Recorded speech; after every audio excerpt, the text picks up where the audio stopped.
Halo Kunyo, dimanapun kalian berada, bagaimana kabarnya? Gimana?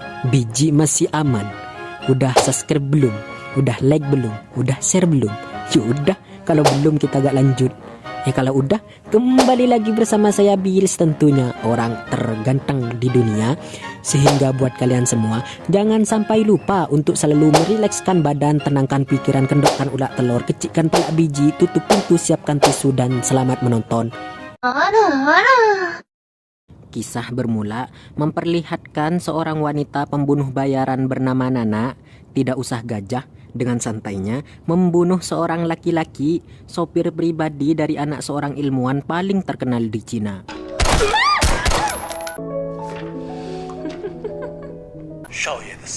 Mendengar hal itu, si ilmuwan atau sang ayah menyadari bahwa itu merupakan ancaman juga bagi anaknya, sehingga dia langsung memanggil pengawal pribadinya dan menyuruhnya untuk menjaga anaknya.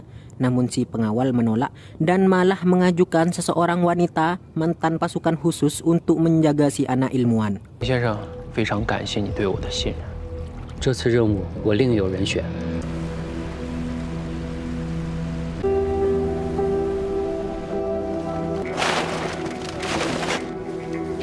Dan ya, ini dia sosok wanita itu yang sekarang profesinya berpindah menjadi kenelayan. Dia adalah Xiao, di mana penghasilan setiap harinya selalu ia sisihkan ke seorang anak perempuan yang pernah menjadi korban penembakan saat dia masih menjadi perwira polisi. Ya, saat itu Xiao melepaskan tembakan pada seorang penjahat yang sedang menyandra anak kecil bernama Wan Wan. Namun sayangnya, si penjahat sempat juga melepaskan tembakan pada Wan Wan, sehingga sebab hal itu dia harus segera dioperasi agar dia masih bisa berjalan. 医生说，半个月再不做手术。 Setelah membeli makanan kaki lima, Xiao pulang ke rumahnya dan menyadari bahwa dia sedang diikuti oleh seseorang, sehingga dia langsung menuju gang sempit dan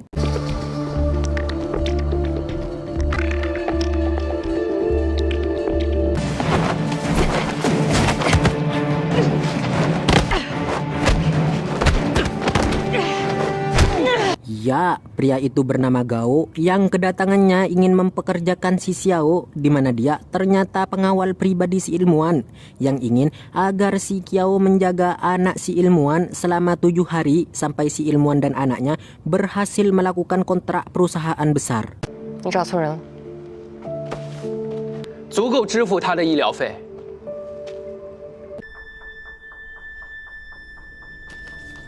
Keesokannya, Gao menjelaskan dengan lebih detail mengenai pekerjaan itu, yang mana hasil penelitian mengagumkan si ilmuwan dan anaknya banyak diincar oleh pihak lain hanya untuk kekayaan semata.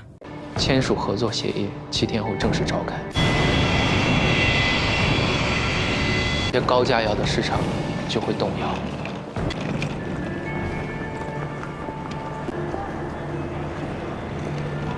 Sesampainya di bandara, Xiao langsung dijemput oleh seorang supir suruhan ilmuwan bernama Pet, yang saat berada di mobil, Pet bercerita dan meminta si Xiao untuk jangan ambil hati jika juragannya nanti marah atau gak jelas, karena dirinya sendiri masih tidak tahu siapa si Xiao itu dan bagaimana kemampuannya.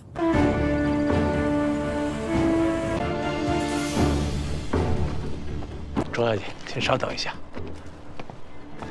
Ya, ini dia anak si ilmuwan bernama Lin, yang mana benar menurut Pet barusan bahwa sifat Lin agak membanggongkan. Bahkan dia menyepelekan dan menganjurkan si Xiao untuk pergi saja, karena menurutnya seorang wanita tak pantas menjaga seorang pria. Namun Xiao tidak peduli dengan hal itu karena sekarang dia sedang butuh uang. 周小姐，非常感谢，送回去吧，我不需要女人包。周小姐，不好意思。 Akibat hal itu, Xiao protes pada Gao dikarenakan dia tidak menjelaskan identitasnya pada calon majikannya. Namun di tengah-tengah perbincangan itu, ia menyadari adanya kejanggalan pada para pelayan di sana, sehingga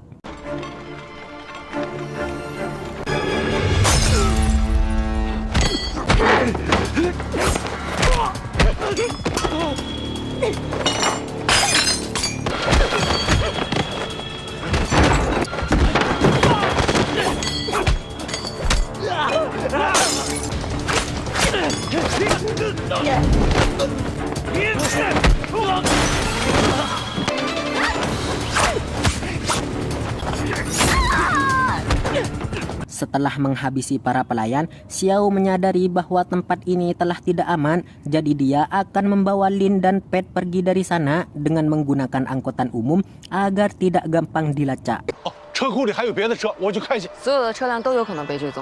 那怎么办？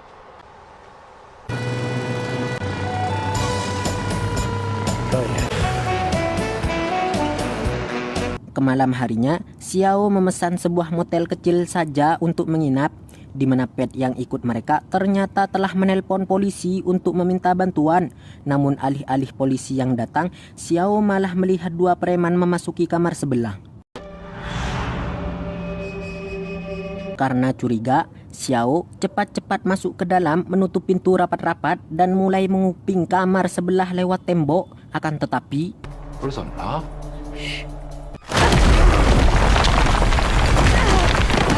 ya, ternyata dua preman itu masih satu komplotan dengan orang yang mengincar Lin, di mana tubuh si preman itu sangat besar sehingga si Xiao dan majikannya bekerja sama mengatasinya. Melihat temannya kewalahan, si preman rambut pirang pun datang membantunya sehingga pertarungan sengit pun terjadi. Namun karena Xiao melihat Lin di ujung tanduk, jadi Xiao berinisiatif untuk menghabisi si badan besar dahulu.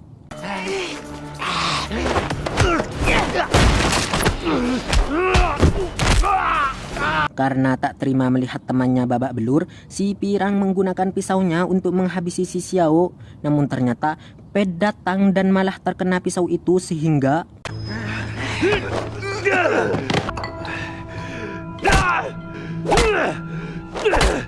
keesokannya Lin mendatangi kantor polisi untuk memberitahu semuanya yang dialaminya sekaligus minta bantuan karena Lin masih tidak percaya dengan kemampuan si Xiao. Yang kemudian datang polisi bernama Peter yang siap untuk itu.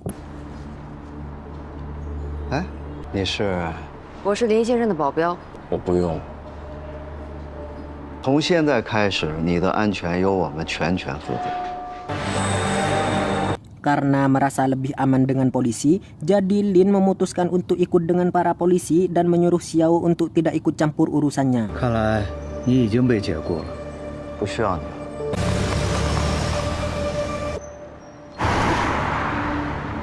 我们现在去哪儿？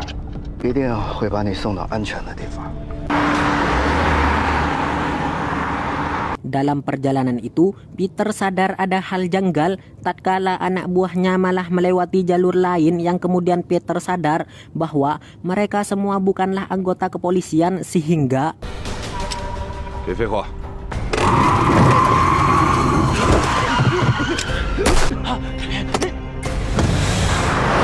Di tengah perjalanan itu, Peter dan Lin terlihat terdesak dibuat oleh para polisi gadungan itu yang sampai akhirnya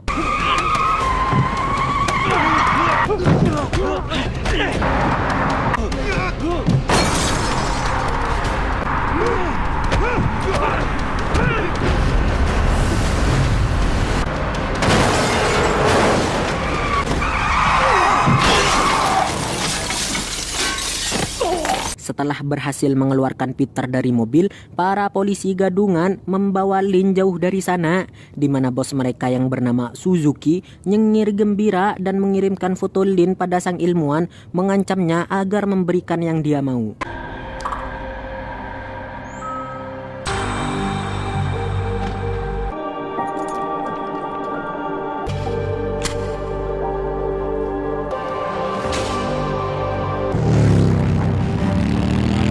Sedangkan di sisi lain, Xiao menyusul setelah tadi meletakkan pelacak di tubuh Lin, di mana di perjalanan dia bertemu dengan Peter yang dalam keadaan babak belur, sehingga dia langsung memacu kendaraannya dengan cepat untuk menolong sang majikan.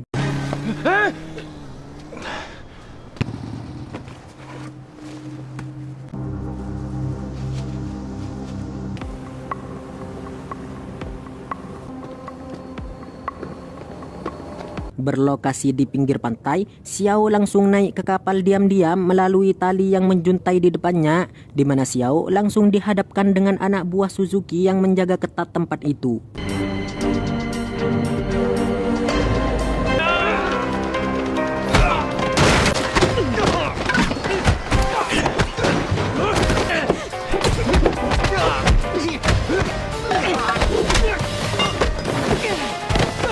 Di tengah keributan, Nana terlihat santai-santai saja sambil menyetel musik walaupun dia tahu ada penyusup di kapalnya, karena dia yakin dirinya bisa menghadapi si Xiao seorang diri.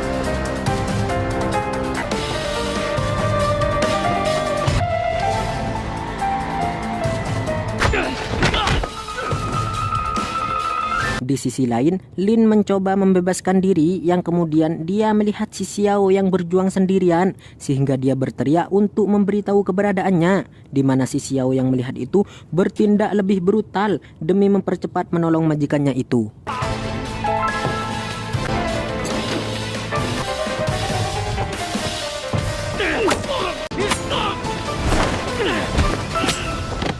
Selesai dengan para kroco, Xiao datang membebaskan Lin, di mana saat itu Nana memutuskan turun tangan dengan membawa senjata api sehingga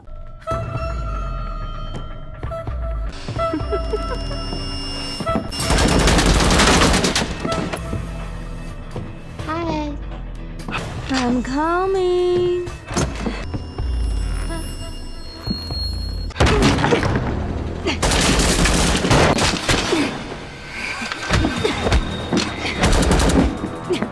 ya, kali ini Xiao dibuat kesulitan oleh pembunuh bayaran itu yang walaupun Lin membantunya, dia tidak bisa apa-apa sampai akhirnya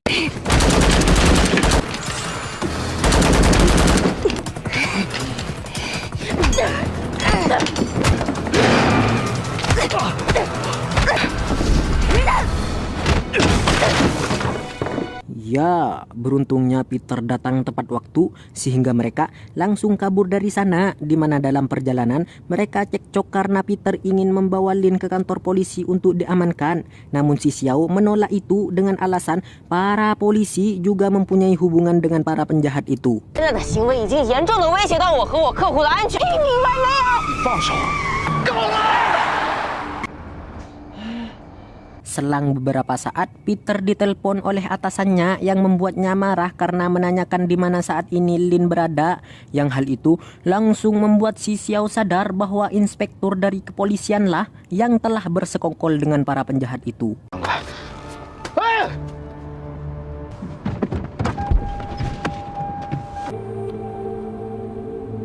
Karena penasaran kenapa sangat ingin membantu, Lin menanyakan hal itu pada Xiao yang kemudian dijawab bahwa dia butuh biaya untuk pengobatan si Wan Wan karena telah merasa bersalah padanya. 对于有些人来说，钱就是命。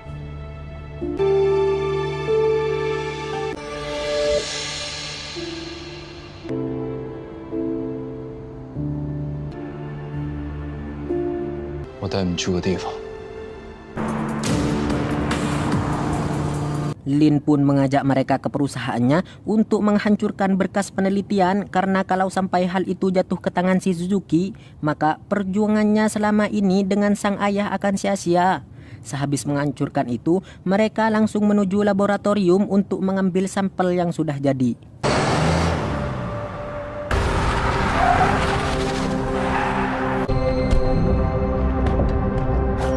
Tak lama, Nana dan anak buahnya mendatangi perusahaan itu. Dan ya, dengan bengisnya, dia membantai penjaga dan para karyawan serta peneliti di sana tanpa ampun sekalipun.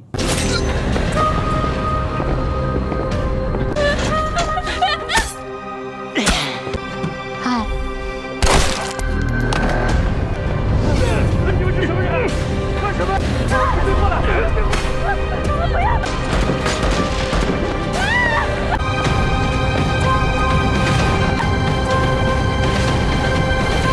Melihat si Suzuki melampaui batasnya, si inspektur langsung menemuinya dan mengancam akan mengakhiri kerjasamanya jika si Suzuki tetap menyiksa rakyatnya. Dan ya, itu merupakan kesalahan bagi sang inspektur sehingga membuat si Suzuki marah dan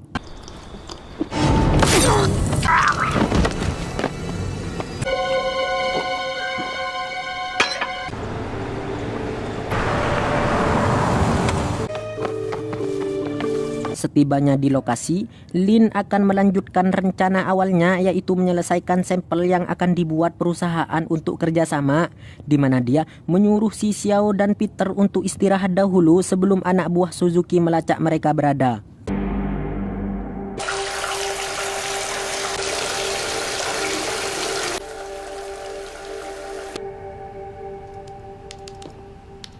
Sehabis membersihkan diri, Xiao mendatangi Lin yang terlihat sibuk dengan pekerjaannya.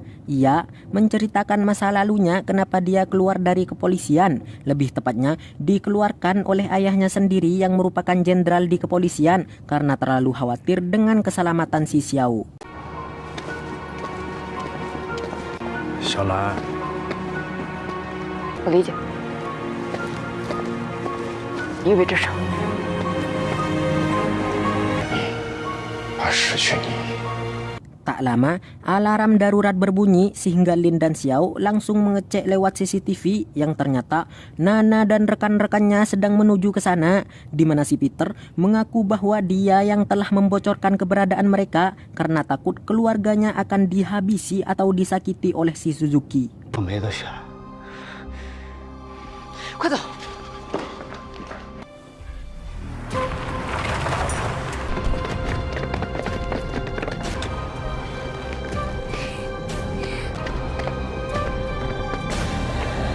Si Xiao pun langsung membawa majikannya dari sana, namun sayangnya mereka terlihat oleh ante-ante si Suzuki, dan karena tak ingin kabur terus, Xiao menyuruh majikannya untuk menyelesaikan sampel itu, sedangkan dia akan menghentikan para ante-ante itu. 你去拿东西，这里交给我。去。 小心！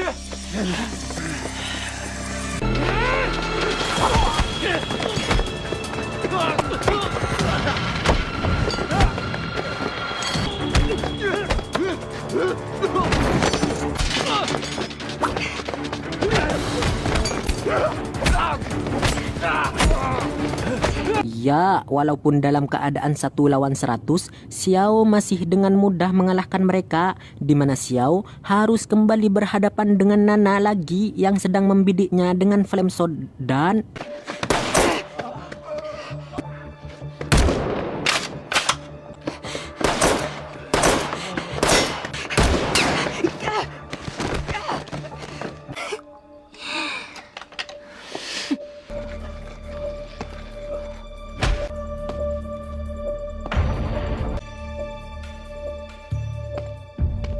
Ya, ternyata Xiao masih terselamatkan dengan peluru yang mengenai handphonenya, di mana dia langsung memulai duelnya dengan si Nana yang sedang menggunakan shotgunnya sebagai senjatanya.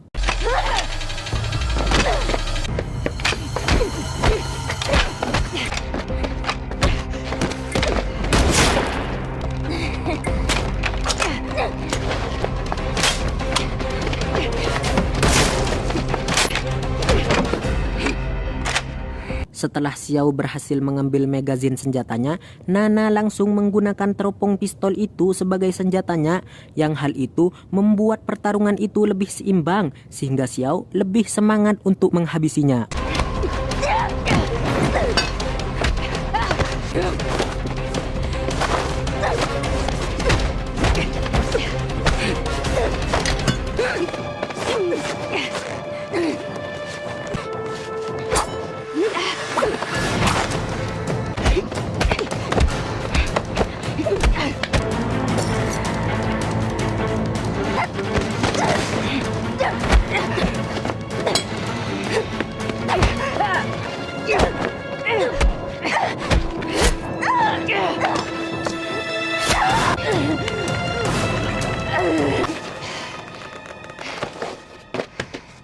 Di sisi lain, Lin yang akan menuju ruangan sampel dihajar oleh para ante-ante, namun alhamdulillah saat itu datang si Peter menolongnya tanpa menyadari bahwa Suzuki saat ini beserta anak buahnya yang tersisa sedang mendatangi tempat tersebut.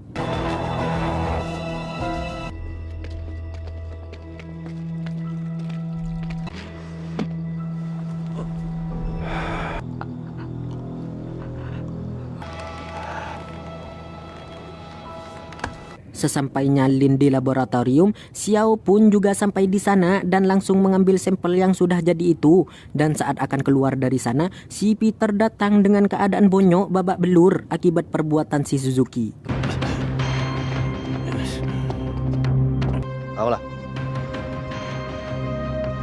Demi menjaga sampel itu, Lin kembali ke ruangan sebelumnya, sedangkan Xiao berusaha menahan ante-ante itu agar tidak lewat sehingga...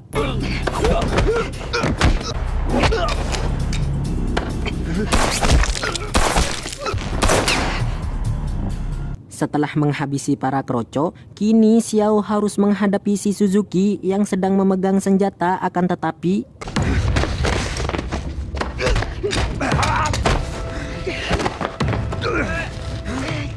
Lin yang berhasil menyimpan sampel itu di tempat aman kini harus kembali berurusan dengan dua anak buah si Suzuki yang datang menghampirinya, dan dengan bela diri abal-abalannya dia berhasil selamat.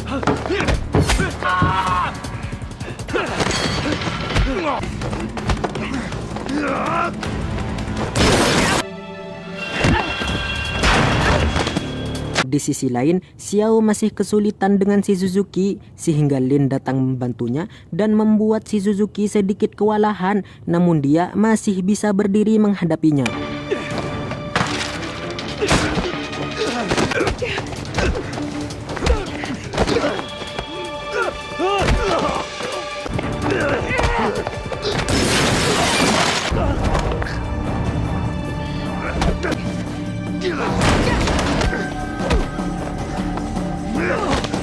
Dengan sisa kekuatan yang dimiliki, Peter juga berusaha membantunya, di mana usaha yang dilakukannya membuat Xiao memiliki kesempatan untuk menyerangnya sampai akhirnya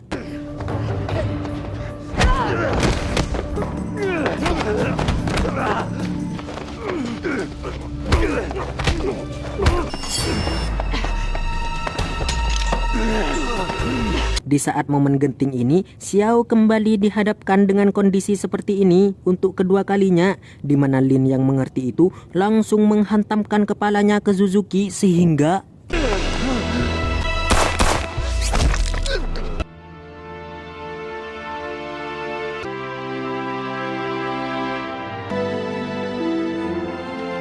singkat cerita, kini Lin dan ayahnya tengah berada di acara kerjasama dengan perusahaan besar yang saat itu terlihat Gao juga hadir, yang mana Lin langsung bertanya di mana Xiao saat ini, di mana Gao menyarankan agar mereka bertemu secara langsung saja. 不如自己去看看。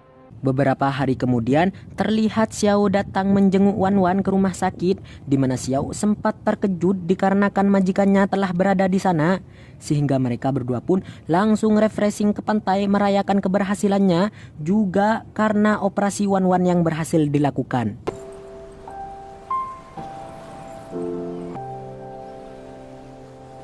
喂， 小南，我又有新的任务找你，他现在去找你了。 The end, akhir yang cukup mentehyungkan. Untuk pesan, gak ada pesan karena keburu bentar lagi saya ada meeting dengan Elon Musk, Mark Zuckerberg, Bill Gates, Jeff Bezos, The Rock, Cristiano Ronaldo, John Cena, Donald Trump, Vladimir Putin, Kim Jong-un, Sintayong, Ratu Elizabeth, Adolf Hitler, membahas bagaimana bumi ke depannya, bagaimana 100, 200 bahkan 1000 tahun kemudian, apakah kota rendang hilang masih ada di dunia, atau harga cabai sudah sama dengan harga rumah Sai Halilintar, yang tiba-tiba seorang insinyur cosplay sosok dokter dan mengatakan jangan banyak makan pedas takut ambeien. Akan tetapi, ingatlah Allah dimanapun kalian berada. Saya Bills, Direktur Nadia Official, mohon pamit undur diri dan akan kembali bertemu di video selanjutnya. Ubur-ubur ikan lele, subscribe le.